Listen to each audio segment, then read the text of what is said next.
नमस्कार दोस्तों, आज के वीडियो में हम लोग देखेंगे भारतीय संविधान के अनुच्छेद 61 से लेकर 70 तक का हम लोग रिवीजन करेंगे। अनुच्छेद 61 से 70 तक। जैसे कि आप लोग को मालूम है, हम लोग फटाफट रिवीजन का सीरीज चला रहे हैं, ठीक है। तो जो लोग इस चैनल पे न्यू हैं तो वो चैनल को जरूर सब्सक्राइब कर लीजिएगा और वीडियो को भी लाइक कर लीजिएगा, ताकि आने वाला वीडियो का नोटिफिकेशन आपको मिल सके। और पुराना वीडियो नहीं देखें तो इस वीडियो को देखने के बाद आप जाके हमारे चैनल पर पुराना वीडियो भी देख सकते हैं। तो चलिए आज का वीडियो स्टार्ट करते हैं। तो देखिए, अनुच्छेद 61 किससे संबंधित है? मुख्य रूप से ये राष्ट्रपति पर महाअभियोग लगाने से संबंधित है। अनुच्छेद 61 को ही आर्टिकल 61 इंग्लिश में बोला जाता है, ठीक है। तो अनुच्छेद 61 जो है ये मुख्य रूप से राष्ट्रपति पर महाभियोग लगाने से संबंधित है। इसके बारे में भी थोड़ा सा जान लेते हैं। राष्ट्रपति पर संविधान के उल्लंघन पर महाभियोग चलाने की प्रक्रिया के बारे में बताता है अनुच्छेद 61। क्वेश्चन कैसे आएगा? क्वेश्चन आएगा कि राष्ट्रपति पर महाअभियोग लगाने से संबंधित कौन सा अनुच्छेद है, तो अनुच्छेद वहां पे 61 आपको मार के आना होगा, टिक आउट करके आना होगा, ठीक है। तो और इसके इंग्लिश भी देख लेते हैं, जो लोग इंग्लिश मीडियम में है वो भी जान ले।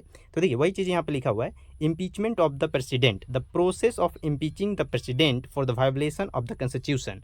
वही चीज़ हिंदी और इंग्लिश दोनों माध्यम में, ताकि किसी को भी कोई दिक्कत ना हो। नेक्स्ट देखते हैं अगला आर्टिकल आपका क्या कह रहा है। अगला अनुच्छेद है आपका अनुच्छेद 62। अनुच्छेद 62 क्या कहता है? राष्ट्रपति का पद खाली होने पर उसे भरने के लिए चुनाव कराने का समय और आकस्मिक रिक्ति को भरने वाले व्यक्ति के कार्यकाल से संबंधित है अनुच्छेद 62, ठीक है। अनुच्छेद 62 किससे संबंधित है? तो राष्ट्रपति का जब पद खाली होगा तो उसे भरने के लिए चुनाव कराना होगा, और आकस्मिक रिक्ति को भरने वाले व्यक्ति के कार्यकाल के बारे में कौन बताता है? तो अनुच्छेद 62 ही बताता है, ठीक है। तो ये बात भी आप लोग ध्यान रखिएगा। वही चीज़ इंग्लिश में है, इंग्लिश मीडियम वाले भी पढ़ लेंगे, नहीं तो वीडियो ज़्यादा लंबा हो जाएगा अगर हम दोनों पढ़ेंगे तो फटाफट रिवीजन का कोई सेंस नहीं बनेगा, ठीक है। तो फटाफट रिवीजन में वही है कि हमको एक बार आर्टिकल पूरा एकदम रिवाइज करना है, ठीक है। तो और उसमें थोड़ा सा डिटेल भी कर लेना है, ठीक है। नेक्स्ट क्वेश्चन देखते हैं, अगला क्या है। अगला आर्टिकल आपका क्या कर रहा है? अगला है अनुच्छेद 63। अनुच्छेद 63 क्या कहता है? तो ये कहता है कि भारत का एक उपराष्ट्रपति होगा। बहुत ही इंपॉर्टेंट है, पूछा जाता है कि भारत के एक उपराष्ट्रपति होंगे, किस अनुच्छेद में दिया गया है? तो अनुच्छेद 63 में दिया गया है, ठीक है। अनुच्छेद 63 आर्टिकल 63। वही चीज़ यहाँ पे इंग्लिश में भी है, there shall be a vice president of the India, ठीक है। नेक्स्ट देखते हैं अगला आर्टिकल क्या है। अगला देखिए, नेक्स्ट क्या है? नेक्स्ट है आपका कि अनुच्छेद 64। अनुच्छेद 64 क्या कहता है?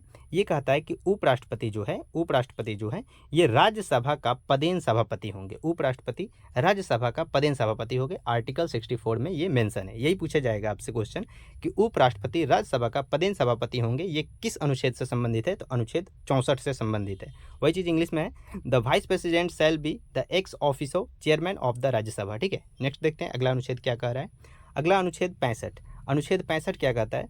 कहता है कि राष्ट्रपति के पद खाली होने या उनके अनुपस्थिति में, बीमारी के कारण, त्यागपत्र के कारण अनुपस्थिति में उपराष्ट्रपति राष्ट्रपति के रूप में कार्य करेंगे। अगर मान लीजिए कि राष्ट्रपति नहीं है अपने पद पर, तब उपराष्ट्रपति राष्ट्रपति के रूप में खाली कार्य करेंगे, ठीक है।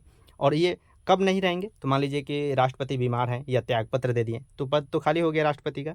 तो जब राष्ट्रपति नहीं रहेंगे तब उपराष्ट्रपति राष्ट्रपति के रूप में कार्य करेंगे। वही चीज़ यहाँ पे मेंशन है अनुच्छेद 65 में। तो आपसे क्वेश्चन ये आएगा तो आप वहाँ पे आराम से टिक आउट कर सकते हैं। वही चीज़ इंग्लिश में भी है, इंग्लिश वाले यहाँ पे पढ़ सकते हैं, ठीक है। नेक्स्ट देखते हैं अगला क्या है।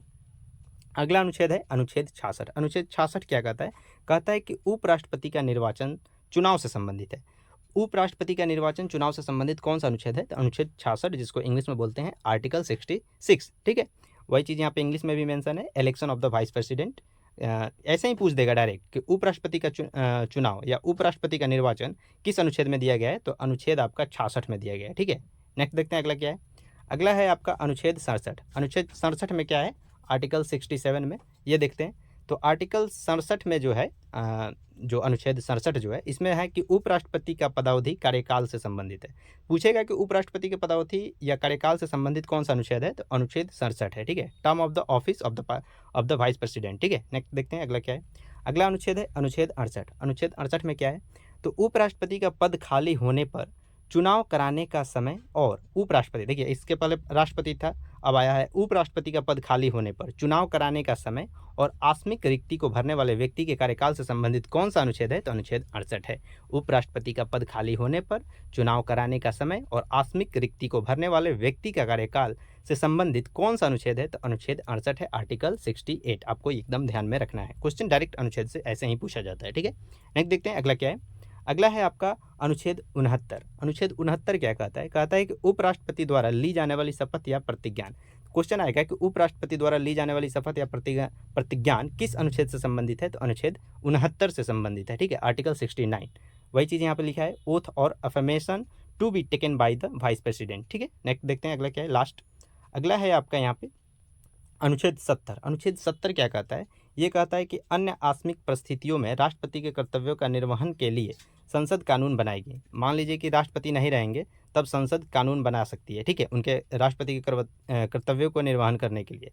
और वही यहाँ पे थोड़ा सा और डिटेल में अगर जानिएगा तो यहाँ पे है कि ऐसी स्थिति जिसके लिए संविधान में प्रावधान न हो वहाँ संसद कानून द्वारा व्यवस्था कर सकती है। ठीक है, वही चीज़ यहाँ पे इंग्लिश में भी मेंशन है, आप लोग पढ़ सकते हैं काफ़ी इजीली। ठीक है, तो मिलते हैं नेक्स्ट वीडियो में। Thank you so much. हम लोग 10 अनुच्छेद ही लेकर चलते हैं ताकि याद करने में भी आपका ठीक रहे। अगर एक बार टोटल आपका अनुच्छेद करा दिया जाए तो आप याद नहीं रख सकते हैं। ठीक है, तो मिलते हैं नेक्स्ट वीडियो में। Thank you so much.